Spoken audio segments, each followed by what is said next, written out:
Hi guys, again, this is Mr. Moore, and in this video I'm going to introduce my daughter, Abby Moore, and she is going to be reading a story for you today about the American Revolution.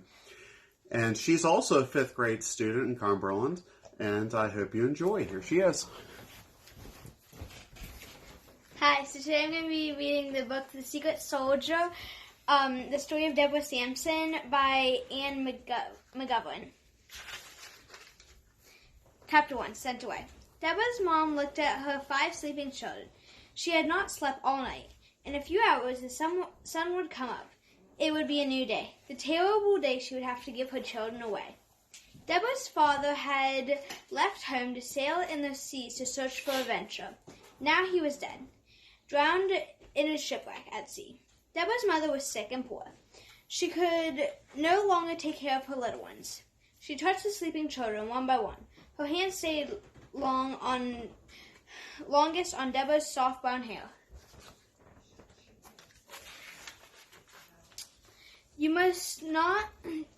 look most like your father, she thought. It is you I will miss the most. Deborah Sampson was only 5 years old when she had to leave her mother and her home in Plymouth, Massachusetts. It was the year 1765, 10 years before the start of the Revolutionary War. She was sent to live with Miss Fuller, her mother's cousin. Cousin Fuller was sweet and jolly. She had never had children of her own, but she knew just what would make a sad little girl happy again. She baked cookies for Deborah. She gave Deborah a bed of her own, a soft feather bed that she did not have to share with anyone.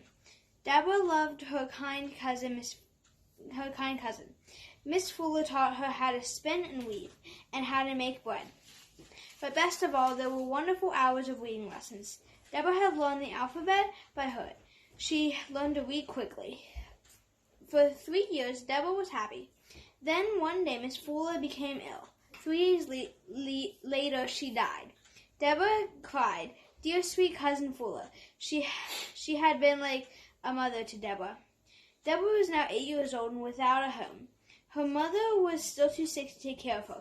She tried to find another place for Deborah to live.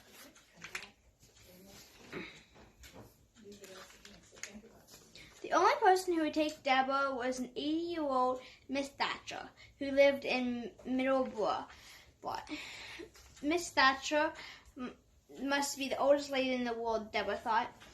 Miss Thatcher was too feeble to do anything for herself. Deborah had to do everything. She had to feed old Miss Thatcher like a baby. The old lady could hardly lift a spoon to her mouth. Deborah did all the hard work, too.